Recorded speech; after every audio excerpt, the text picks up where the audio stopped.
people think that you can build community by using food. How? We'll find out together on Talking with Henrietta, coming up next.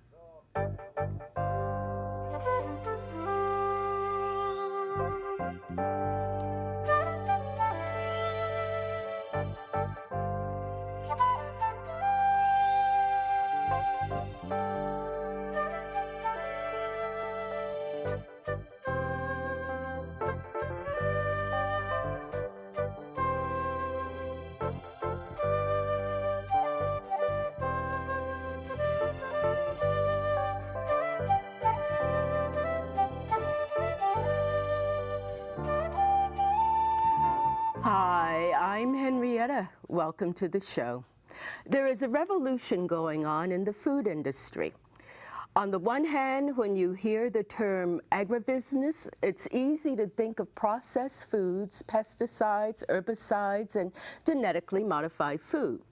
On the other hand, when you hear the words organic, like gardening, you might think of heirloom seeds, companion planting, composting, and the use of natural pesticides.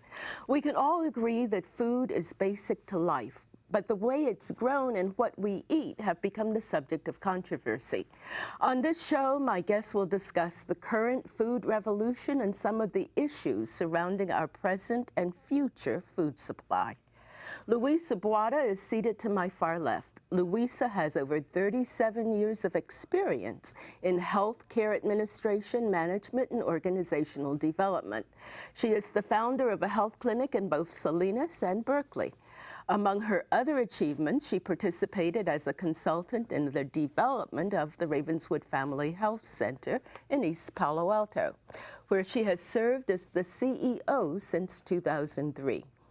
She was inducted into the San Mateo County Women's Hall of Fame in 2010 and was honored with the Visionary of the Year Award in 2016. Raffaella Cerruti is seated on my left. Raffaella grew up in Italy, where she earned a master's degree in agronomy, and a PhD in agro-food economics. She began her career doing international research projects related to food and farming in order to promote organic and local food systems. After moving to the U.S. 7 years ago, she had a burning desire to work on promoting local food systems, social justice, and fairness. Raffaella joined the nonprofit organization Collective Roots in 2015 and continues to manage Collective Roots' East Palo Alto project as its program manager.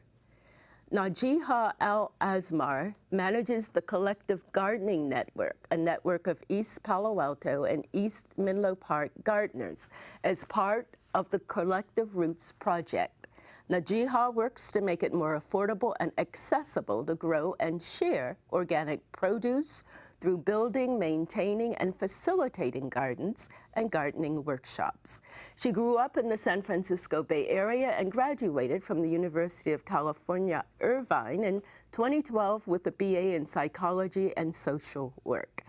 Lucy Norris is seated to my far right. Lucy is the Executive Director of Fresh Approach, a nonprofit organization in Concord. Prior to serving in her current position, she worked at Airbnb, where she led their San Francisco-based employee food service operations. Before Airbnb, Lucy worked in Seattle, where she and her team in the Northwest Agriculture Business Center created the Puget Sound Food Hub Farmers Cooperative. For her work, she was named the 2014 Western Innovator by the Capital Press newspaper. Another one of her programs was recognized by the Centers for Disease Control and Prevention as a health champion in 2012. Lucy authored the book, Pickled Preserving, A World of Taste and Tradition, and she serves on multiple boards and advisory committees and keeps an active public speaking and lecture schedule. Well, thank you so very much for being here. I don't know that anybody could question your credentials, do you think, to talk about what we're about to talk about? So, is there really a revolution, a food revolution? And if so, what's it about? Yeah, I think, Lucy, you need to start that conversation. Yeah, you know, I think it's been going on. You know, if you think about the food system, it encompasses aspects of every part of our lives. It's health, it's economics, it's food production and agriculture, it's labor, it's families, it's culture. Food does touch every aspect of our life, and various parts of the food revolution have erupted throughout the last 100 years further back, but I'm thinking of just the United States. Certainly, you know, during World War II, the rise of the industrial agriculture, and in the 60s with the Silent Spring and coming out and us thinking about how the way that we're producing food is affecting climate and our natural resources. And for those who may not know, your mention of Silent Spring by Rachel Carson talked about the dangers of pesticide use. Absolutely, yeah. They were being used very liberally on our food supply, and it was not questioned. And of course, it ended up being a public health menace that really woke people up to how food was being produced, and you know, that really caused a revolution at the time. So do you think, Najiha, that there's a revolution going on? I definitely think that there's a revolution going on. It's more of a silent one in a way, just because how big the Industrial Revolution of, you know, big ag has become. And what I see is that I think people are actually waking up to this revolution, just because of all the sort of diseases that have been occurring with all the pesticide use, and you know, the cases of autism that have been occurring since the late 1980s, and deformations. I myself have a deformation of my arm, and it might be something to do with what was given to my mom when she was, you know, eating, and what the doctors recommended. So I don't know, there's something going on, and sadly it has become sort of a niche with certain people of luxury, and people have turned this kind of organic fad into something that isn't really significant, other than to people of wealth and class, or people of who are white. But I don't know. I think knowing that we are in an age where we have to really think about how our food really affects us. Even in our intestines are the longest organ, and it has the most contact with our bodies. And when we ingest these things, our food is actually the thing that we touch most in all our lives. Not sitting, not touching things, not touching the outer world, not even our skin. It's actually our intestine that causes us to have the most, you know, tangible feeling with the outside world. So you could talk all day long, I can see. We'll get back. In the meantime, Rafaela, is there a revolution? Well, I think there is, but it is also, it's not for everybody. I think that this food revolution has been not touched a very big, important, significant segment of the population across America. There are too many Americans. They are still overweight. They eat bad junk food. And this problem falls primarily on the poor, on the low income, on the underserved communities. So that's what I think we should touch during the conversation, how to engage everybody, not just the healthy, not just the most educated part of our population, how we engage them and we bring them together and around the conversation around real food, not junk. Well, you just got into my second question. Like, if there is a food revolution going on, why is it that there's so many people with health problems because of obesity and high blood pressure? And don't worry, you can talk about it, Louisa. So, I mean, one of the things that we also have to remember, that people live within a society, and people who often are low income, they have difficult jobs, long commutes today because of housing. Fast food allows them to have multiple jobs. It's less expensive. It's already prepared. All those kinds of things. But at the same time, too, people who are coming sometimes from island cultures, for example, where they feast when there's an event, when they're here and they eat food from their gardens and food that they've grown themselves. When here, there's feasts all the time. And so people take what was something they did occasionally in their own country, and now they're doing it more frequently. So it's both quantity and frequency, and it's also the accessibility of fast food that's convenient in a society that's very accelerated right now. And with more technology, our lives are becoming more accelerated, as well as affordable places for people to live are getting further away. So it's pushing people with fewer resources to continue to eat processed foods and to eat fast foods. But in order to actually talk about that with our patients, for example, we also need to be reminded that food, just like medicine, is a drug in our body. And it's a chemical, food creates chemical processes, just like taking a pill creates a chemical process. It's no different. Just the pill has been created by a pharmaceutical company, and the food you eat, it breaks down chemically in your body and it does chemical things to you.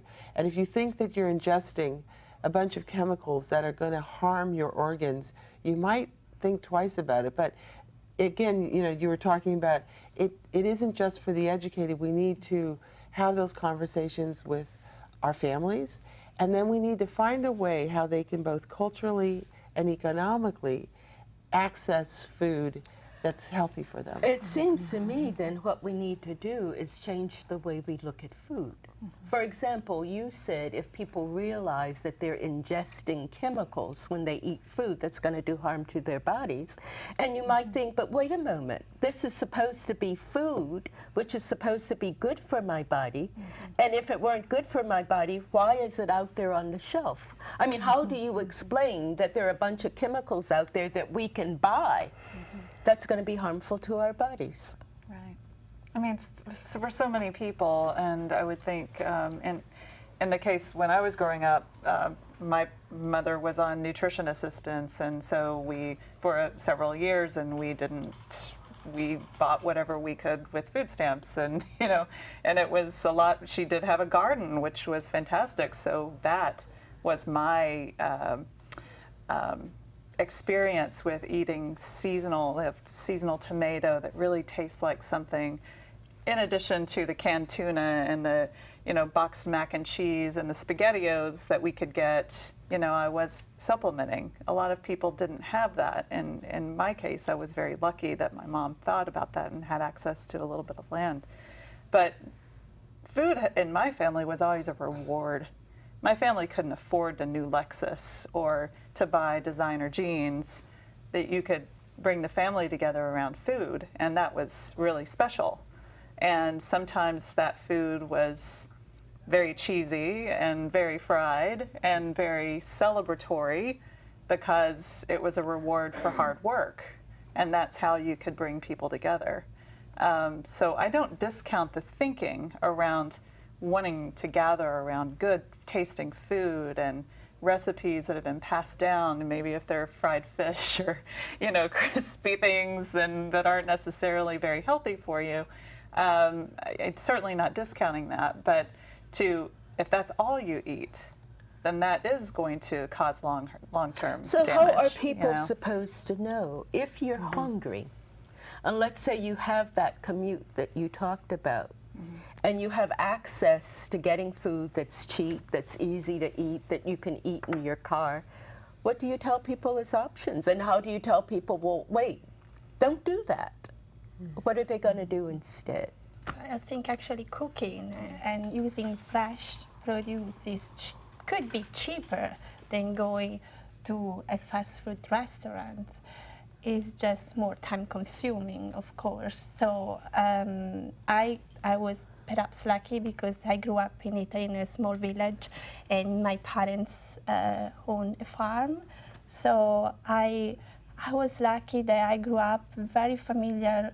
I was very familiar with the taste of the fast but also sweet drip of juice coming out from a peach. It's perfectly ripe, just out from the tree.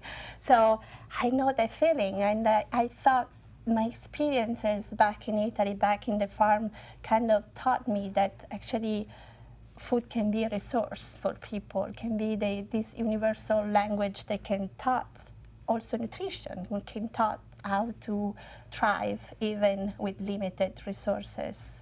I think that's what we try to do, accomplish with our work. I think even like in underserved communities, the lack of access to food, to real food, is, has several problems related with that, not just money, not just but these transportations, is maybe also lack of kitchen space, which is common here, also lack of grocery, etc. So there are many causes. It's hard to tackle them, all of them Yes, together. exactly. And that's why I It can be overwhelming. Yes, and that's why I ask, what do you say to people as an option if they're working 2 and 3 jobs, and let's say they have to get up and leave the house at 6 in the morning, takes them 2 hours to come to the Bay Area, and they work until maybe 6, 7, and then go back home at 9. You can't tell them, can you? Well, you need to cook some fresh vegetables. And Yeah, and I think this is too one of the things that we encounter.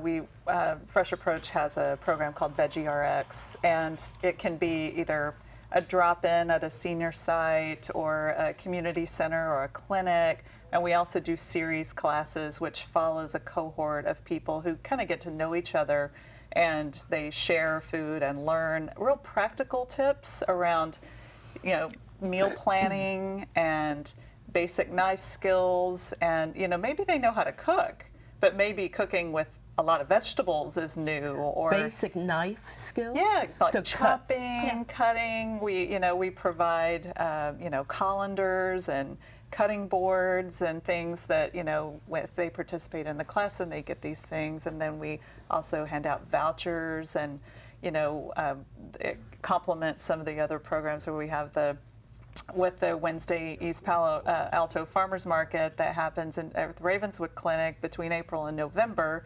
They can, take some of the vouchers in the Fresh Checks program and get a discount on their produce, and then have a class at the clinic as well. So there's a lot of complementary things to provide someone, so they don't have to go to multiple locations and learn and access and get their nutrition incentives.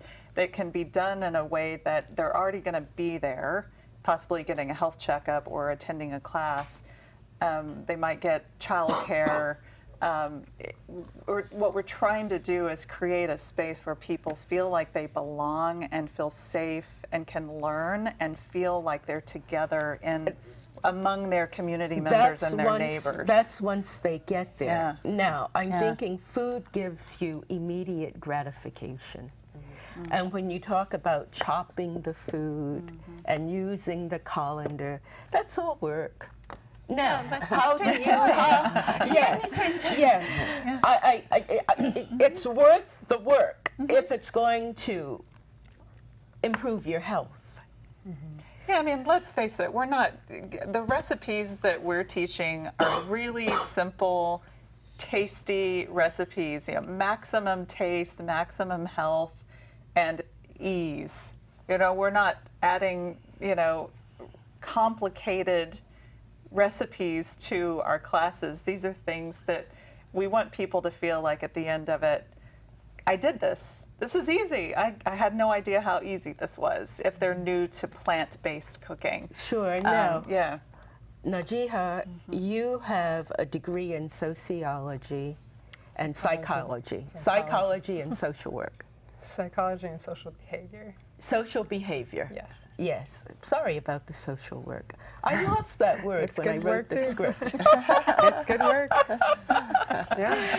So I'm just thinking, how did you get into food management and start being the manager of a collective network?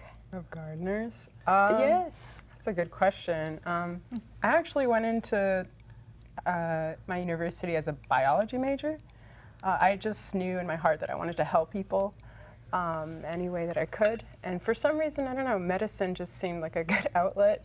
But I wasn't really good at chemistry, so I went into psychology because I took a class, and it was good, and it was something that I was interested in because, humans, we're all human, and we all have different ways of interacting with each other. And part of that degree, I had to take an environmental class, and actually that's what really got me into this whole idea of what's going on in the world.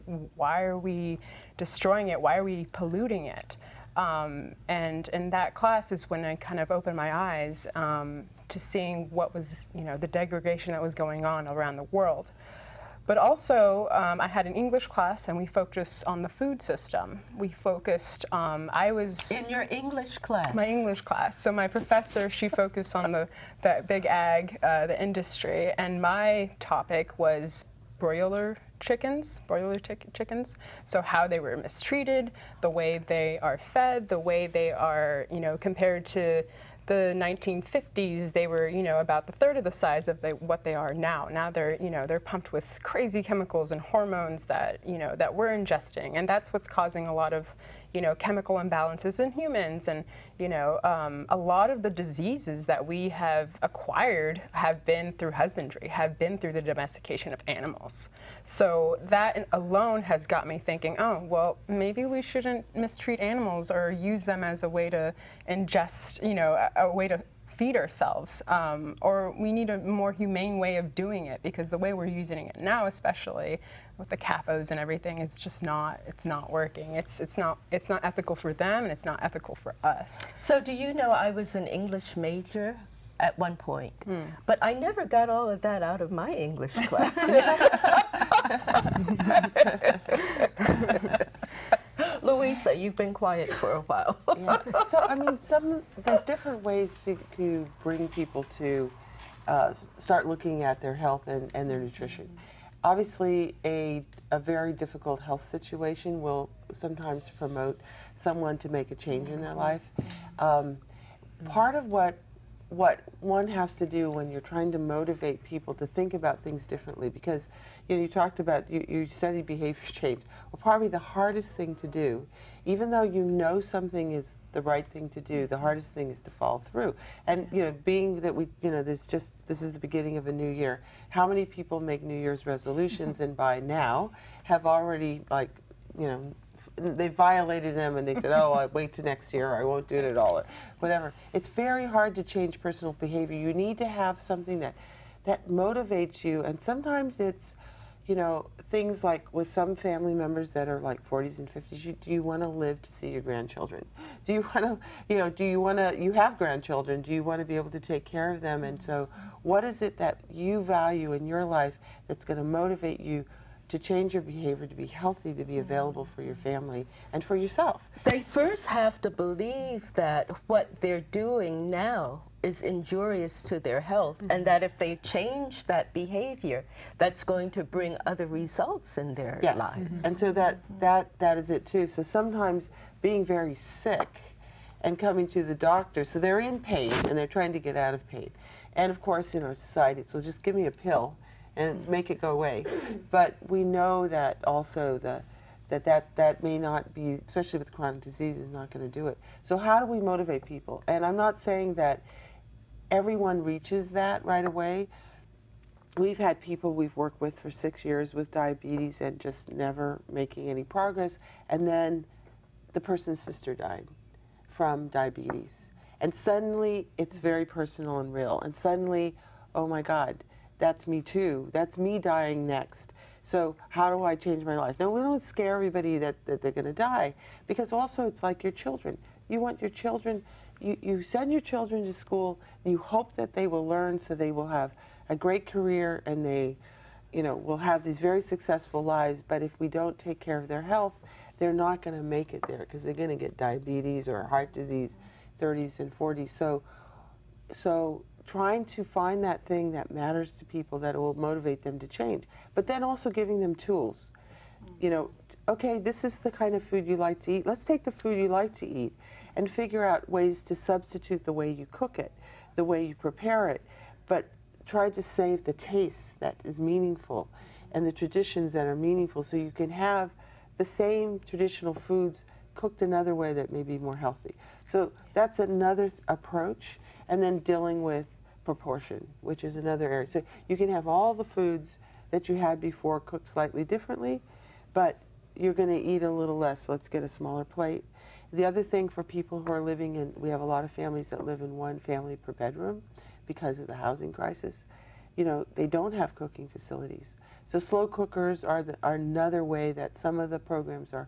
They're giving families through grants a slow cook cooker, and the classes are about how can you, because you can do this while you go to work, put all the stuff in a pot, plug it in, go to work, come back, and the food's cooked for you already. And for your Sounds family. miraculous. And smells good. Yes. We have been offering those classes, Yes. and my personal experience, I love slow cookers because, as a matter of fact, I prepare dinner before leaving. I come back home and it smells like somebody was taking care of me. The dinner is ready. So much more welcoming to come back home. So for that, specifically for this reason, we are starting to offer classes and how to use slow cookers and incorporate fresh vegetables, of course, into the slow cookers. I think it'd be a great, a very efficient, safe way to prepare hot and healthy meals. Sure.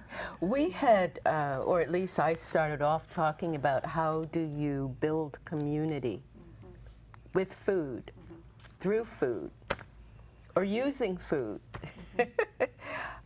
How do you do it? And why do we even think of building community with food? Well, I think one of the things that I think we all know this, we all eat. Doesn't matter, you know, where you come from, what language you speak, what, you know, your income or education level, we all eat. We eat very differently depending on our access to food, you know, how much we know how to cook or not cook, or reliant on restaurants or fast food or prepared foods. But we all eat. And because I think there's been a disconnect, we do have an opportunity to engage people where they're at. Building community coming from a place of abundance. You know, someone like me, of course, you know, I can go to the grocery store or to a farmer's market and choose the things that I would like to cook. And I shop, given I have a busy schedule, but I can do that, and I understand that privilege. But I understand a lot of people don't have that privilege. And so what we like to do with our programs is come to people where they're at, listen to them, find out the things that are challenging for them, provide practical tools, and get people to share. Have they invited you? You talk about coming to them where they're at. Where they're at, where they intellectually and experientially. But wait, have these people come to you to say, well, we need help? Or typically we get referred to by a clinician or a social worker or someone who has first done some sort of assessment in someone's life, and that person realizes, like you said earlier, you know, I've got a chronic condition, or oh my gosh, my wife just passed and now I'm raising 2 small boys on my own. I've never had to cook before in my life, and I really care about these kids, and I care, you know, I've got some health issues I got to deal with. I better change some things. And they do have resources. So, you know, programs like ours, it's the Ravenswood Clinic, it's other nonprofit organizations who are there to provide resources so people can be empowered to make the changes that they need to in order to build healthy families in their communities. Sure. Najiha, tell me more about the collective that you're in charge of in East Palo Alto and Menlo Park. Yeah. Well, it's the Collective Gardening Network. So we're a network of gardeners in East Palo Alto and East Menlo Park. And we are essentially like a resource for people to be able to learn what it is, where their food comes from, essentially. We have workshops that teach them, you know, from soil to table, why do we need to care about the soil? Why do we need to care about where our food comes from? And why shouldn't we use pesticides in our soils? And what I like to tell people is that soil is that 90% of the iceberg. Think of the very top of that iceberg. That's your plant. That's the plant that's thriving, whether it's GMO, organic, or whatever. 90% of that, I would say, is the soil. The soil is the life. It's the life force of anything. It's the food for the plant. And when you know where that comes from, and you put your hands in the dirt, and you pick that first tomato of the season, and you bite into it, or the peach, I don't know. There's a connection to nature there that I think society has just lost. Like we are nature. We're a natural being. And for some reason, society has condensed people into urban areas to think that we need to be in these closed walls all the time in order to function as like a successful human being. And I don't know, there has to be another revolution of rewilding people. Thinking, and this is something, Najiha and I were talking about this yesterday. We were both sitting out in the garden, and we were talking about some of the people that actually participate in the gardening network or don't come to classes, more importantly, are trying to get away from agriculture because that's where their families started here. And success to them means distance from agriculture. Yeah. And so trying to convince people to come back because it's an empowerment tool is kind of a tall order. Well, digging ditches or holes for plants doesn't necessarily, for many people, feel empowering. It might be more empowering if you have, for some, if you have that money in your pocket, and you can just go to the grocery store and buy it, and buy a whole variety of different foods that you would never have access to. So hold your point. Yeah.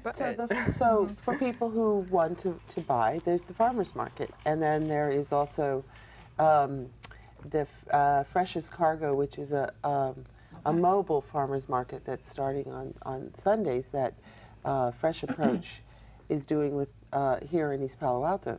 And then we have the farmer's market in front of our health center every Wednesday. It's a larger farmer's market from April to November because we do it in collaboration. During the winter, there is one farmer who consistently still comes. So part of it is we bringing the fruits and vegetables to people. You don't always have to grow it.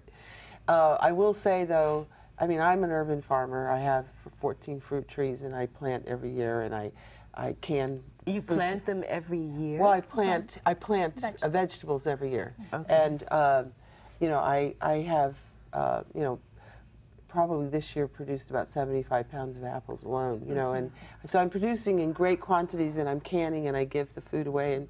And I've gotten into it because I was raised that way. I mean, we were raised canning food when we were kids. It was a way to get through the winter and have vegetables because they didn't have them in the wintertime before like they do now where they import them. So you canned, everything. We even canned meat and fish and all sorts of stuff and kept it in the cellar.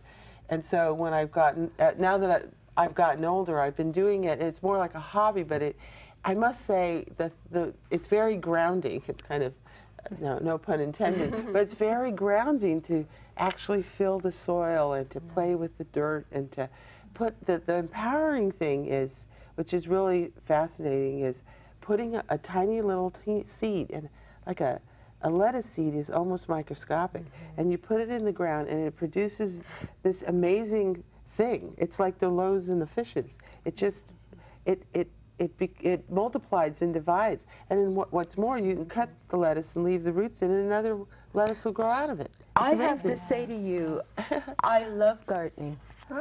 Yes, I do. But it's very frustrating when I plant something and find that there's something that's gotten to it before I have. That's how you know it's good. It's a test. A quality test. I have a difficult time just harvesting because everything in my backyard runs. It knows. Perhaps I've said, I'll give it a day. So it's another issue for me, just keeping everything else a little that's four-legged away from it. And it makes me think, I don't know how people can grow food and survive. keep it for themselves. Yes, the way backyard rodents go at it, or squirrels eat the oranges and the apples off my tree. Well, and that's to me, that actually brings the point home about agriculture heritage, passing that wisdom on from generation to generation. Because, the first time I had a garden, it was 3,000 miles away from my mother, who learned from my grandmother and grandfather, and they were gardeners and farmers, and during the Depression, and learned how to live quite well during the Depression when no one else had food, but they were able to feed themselves. And you're thinking about just the wisdom of dealing with pests in a way that it works a little bit differently here. Maybe it works a little differently over on your plot of land, but here this is how it works. And that wisdom goes away if it skips a generation or two. You have to learn all that stuff over again. Yes, I didn't have a chance to ask my parents when they were alive, who had those agricultural roots, how to do it. And so I have to learn, and the books don't necessarily help. Well, that's what Najia does with her gardening classes. And then the other thing is Golden Gate Gardening book. That was solve a lot of problems. it's the best book on gardening in the Bay Area, and it's by Microclimate, and it was done by San Francisco League of Urban Gardeners, SLUG, and Pamela Pierce, I think is the name, who of the woman who wrote it years ago, and it is the absolute Bible for home organics, because it has everything in there for how to manage pests and all sorts of things. And then they work. Documentation. For example, I put out peppermint plants because rodents hate the smell of it, and I come out, my peppermint plants have been eaten. Who ate them? else. The birds, the squirrels. Well, nobody else has access to my backyard. Who ate my peppermint plants? You gotta put some security cameras out there to find out. you'll need Najia to be your consultant. Okay. I need It's those a nice, classes. it's a network, right? So it's like we support each other, because gardening is like everybody's own experience, but every time you plant something, you might need new knowledge, new experience, always something new happens. So I can see how passing on that wisdom builds community, but how else, when we talk about food and using food to build community? well, Lisa talked about our little farmers market, and I think it does play a key role in East Palo Alto to revitalize the social fabric of the city by bringing people together, people from different ages, from different ethnicities. They are engaged in different activities, buying food, but not only, all the activities around healthy food, real food. So we think our little farmers market is a great way to bring different people together around food. Now, Louisa, before we started, you had talked about how communities have always been built around food. Oh yes, we are also animals who need to eat food and drink water, and so in the beginning we were hunter-gatherers, and the reason that cities, well, villages first, and then cities developed was based on our ability to actually grow food in quantities and save it for the winter months, and to be able to learn how to, salt meat and pickle things, and to be able to save things and preserve them so then you could stay still. You didn't have to keep being nomadic and looking for food to gather or more animals to kill. So the fact that we are social beings and have cities and societies has been about food and water, the availability of food and water and our ability to produce it.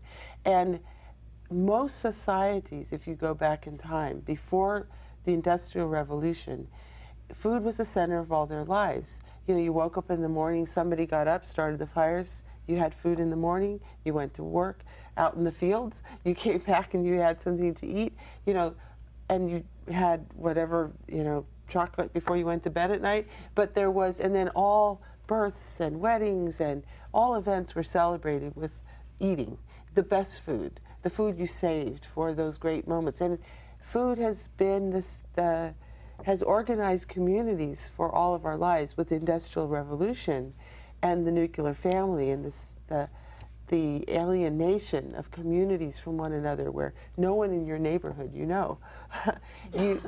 that's gone away. And even in a family life, we all arrive at home at different times. When I grew up, dinner was at 5 o'clock. We were sitting at the table eating at 5 o'clock every single day of our lives until we left the house.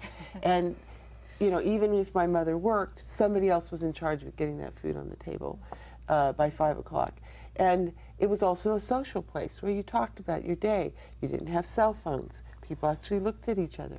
They asked about what was going on in your life. It was food brought people around a table together.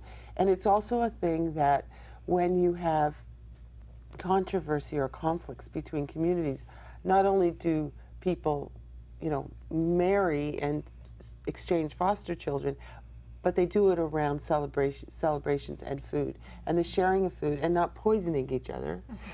No one was poisoned at the bringing together of two villages who've been fighting each other and dueling. Then we're now family. So food has been so central to community. We try to do it with classes, and so ultimately when you have classes, if you do it over a series of time, people in the class get to know each other. There's a lot of isolation, and people go, oh, you live down the street from me, I've never met you before. Maybe we should exchange recipes.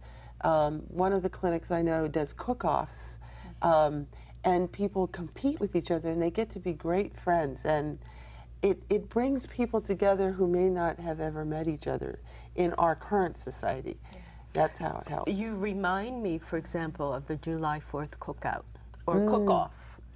That some cities have. Yeah. And so there are those, or July 4th for some neighborhood groups where people get together like for on a their street. Yes, exactly. So somehow these are all centered around food, and it's potluck, and you bring a dish to share.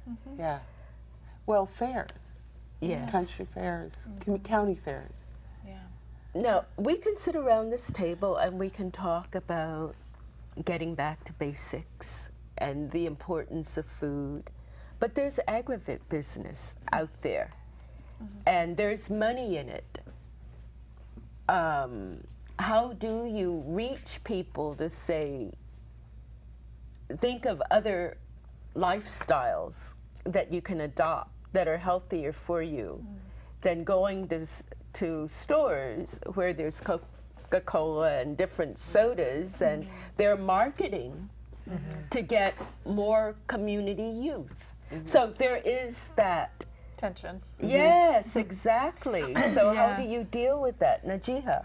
How do we veer away from the market commodity that we have right now, the consumerist nation that we are in right now?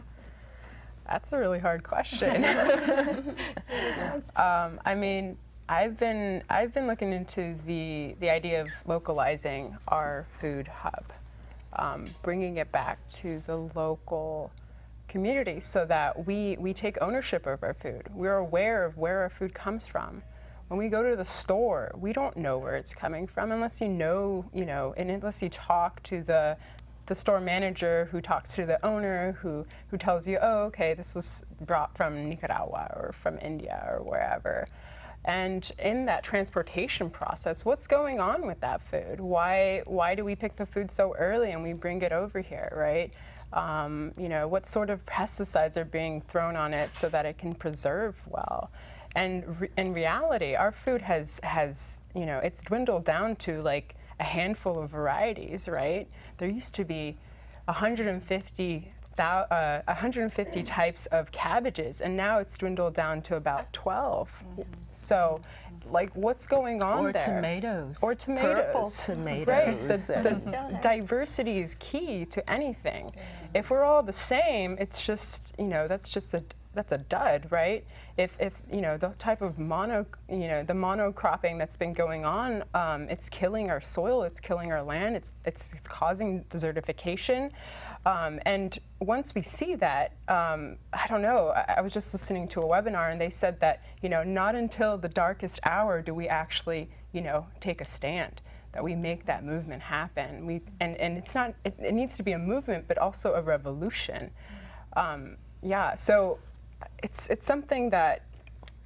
What did you tell me about earlier about not fighting, but Yeah, inviting people. So instead of fighting against Big Ag, instead of fighting against them, why don't we invite people who actually want a change in their food to start something different, to start something new, and not have to fight anymore, but to start something new and somehow veer away from whatever that is. Because once you veer away, there's no consumerism there, right? You're not buying their product anymore, and that in itself diminishes whatever they're trying to produce, right? So if we're not buying from them anymore, if it's a sort of boycott, but it's also, self-regeneration on your own. We're building self-resilient people. That's what we're trying to do. We want you to be able to take a handful of seeds and be able to revitalize yourself naturally. And it's amazing about seeds is that they are exponential. You could take a potato, it has 4 eyes on it, and from that potato you plant, you cut it up, you put it in the ground, and you'll get another plant out of that 1 eye. You'll get 4 plants. 4 plants. But from those 4 plants, what you get, I don't know, 20 potatoes if you grow it right. I still have some potato eyes on my shelf that I've been meaning to plant. Yeah. You raised that really good point too. No change is going to happen if you shame people. If they're not doing, if they're not doing right according to your rules, they're not going to join you. They're not going to realize that good food equals good health. I mean, you have to, where we were talking about lead by example, invite them to the table, see the difference create, themselves. like experiences where they go, I get it. This is what I want in my life. It's not about what you want me to do. It's about what I where realize people take this. ownership. Ownership and empowerment. And you only do that through education. It's learning, it's experiencing, it's sharing. It makes you feel part of something, like you belong in that. And that's power. People have to have a need for it, though. Yeah, I think there is, as you said, that's what we're trying to do with our work. There is really a critical need of knowledge around real food in order to build a more resilient community. But what I see, the way we deliver the knowledge and education has to come from the bottom up, has to come from welcoming their own experience, because as we have discussed, everybody has their own experience of cooking, of agriculture.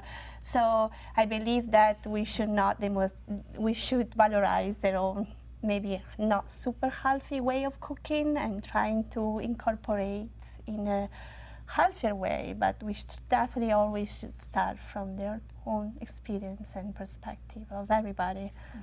Yeah, I think there is definitely, though, everything should start. We definitely need education and spread the knowledge of what real food, and can be with classes, can be with popping up these farmers market, the mobile farmers market, so people get exposed to real food. Because actually I was just reading an article, we might have heard the terminology food desert, which is maybe could apply at once. East Palo Alto, so there are neighborhood that's been marginalized from grocery stores. And a study came up from Stanford that actually food desert alone cannot be blamed for unhealthy or bad eating habits. Because they found that when the new supermarkets pop up in a food desert neighborhood, actually people who go and still go buy the same junk food they used to be buying before. So they really, really need the knowledge, the education. Otherwise, education. Just opening up a grocery store would not solve the problem. Peers. So one of the things that we do more with chronic disease education is when somebody has the disease and is a peer to other people with the same conditions, they're more likely to listen to that person because this person is like me in social class, in economically, and speaks like me, looks like me, and if that person tells me that it's possible, maybe I can believe it's possible. Who can talk about their experience of, being here and changing their own life. But again, behavioral change is probably the hardest thing in our brains. We create tracks in our brains, and we literally have to have that moment, that mindful moment where we say, I have a choice. I can grab this, or I can grab that processed food over here, or I can buy fresh food and I could cook it myself. And you have to make that choice and make it enough so that it becomes a habit. And until it does, it's very, very hard to change. And you need family support.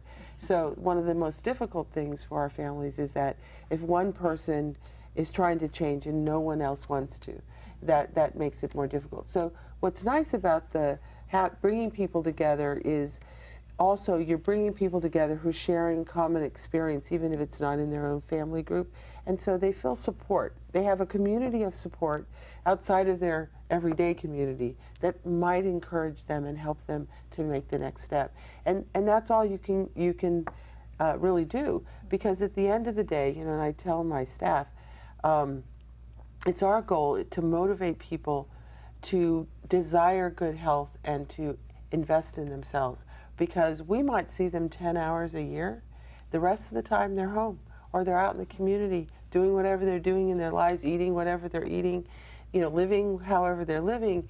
And they're the ones that actually have to decide to take hold of their lives and make a change that they feel capacitated to make. And it needs to be goals that people set for themselves that they actually think they can achieve. And once they have some success, sometimes they'll make the next step. So you don't always you don't want to overwhelm people either, because if they fall down at the first time, they may not get up again if it feels too big or too unwieldy.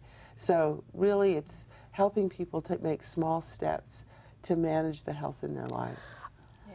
I think also perhaps, as you mentioned, going to where people are, finding them where, as you said, where they're at. But I'm thinking a lot of people are eating because it's comfort. It's comforting, comfort food, and you have to deal with the whole person, what's going on in their lives.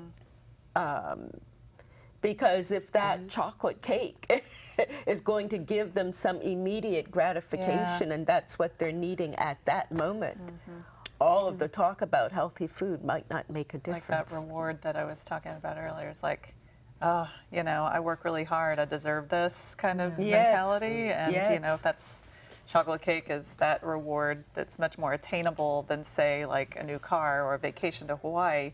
It's like, this is worth it. And I'm going to die of something anyway. Yeah, so why don't I there's always just this sort of enjoy rationalization, myself? right? In Spanish they say, para morir nacimos. We're born to die.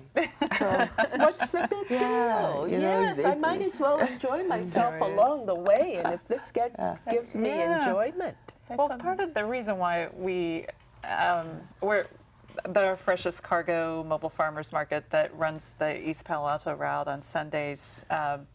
It's sponsored by Facebook. They sort of came in and sponsored this route for us. We had been wanting to come to East Palo Alto. Several of our employees live in the South Bay, and we had already a good relationship with Collective Roots, and we were thinking, well, we don't want to replace the farmers market, so we're not going to do anything on Wednesday because that's really set and it's working. But how do we get people where they are? So it's sort of strategically thinking, okay, when people let out of church, they might be going shopping for food after, so let's park at the church and we'll accept CalFresh and SSI and WIC, all the various nutrition incentives. So if people can use their EBT cards at the truck, then that's one less stop. That's a discount that we can match, up to $10. if someone buys all this fresh, beautiful produce, and this is premium stuff. I mean, this is stuff that we're buying from the farmers at the farmers market. And, you know, this stuff is in season. It's not been sitting in a refrigerated truck for 3 weeks, you know, on a route, you know, picked unripe. I mean, this stuff is really tasty. And it's, you know, essentially wholesale prices. You It's know. soul food. Yeah, exactly. Soul So food. people go, oh, look at the colors, look, Yeah. I smell the strawberry, you know, it's sensory, you know, and they're really excited. It's a celebration when they come out, you Yeah, know. and when you think of soul food, you think of that comfort food, right? But when I think of soul food, it's seasonal, it's organic, it's unprocessed, and it's local. Oh, listen to that. Soul. It has soul. That is real soul food. Seasonal, organic, unprocessed, and local. So in the That's 3 Keep it minutes soul. that we have left, keep it soul.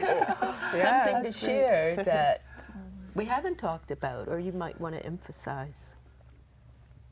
Well, one thing is we do need to look at the food that children are getting at school. And that has been a long-standing battle because of the very little money that's given to schools to pay for lunches and things. But children often eat, you know, at least 2 meals at school, especially in our community. And it should be the healthiest food. And getting children interested in gardening is also a lot of fun. It's educational. Scientific. Yeah. And it's amazing what children will eat when they grow it themselves. Yeah. Yeah. Yeah, it's true. Other ideas?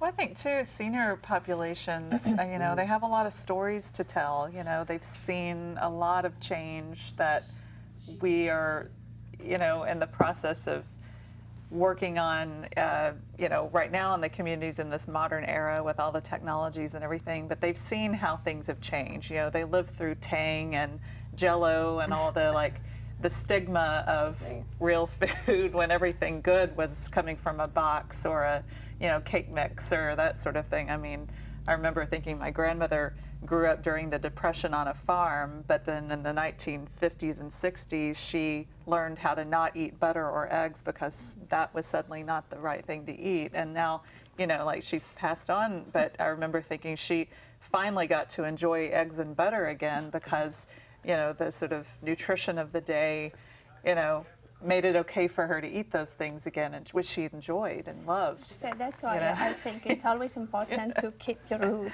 I mean, for Exactly. Americans, it's a little bit more complicated because we come from all the places. But for me as Italian, if you tell me cheese is bad for you, I will never trust you. It's amazing talking about keeping our roots and knowing our roots, and we've come full circle. Yes. We've come back to those gatherings of community with food. And I thank you so much for sharing, and I'd like to thank our viewers for watching. Until next time.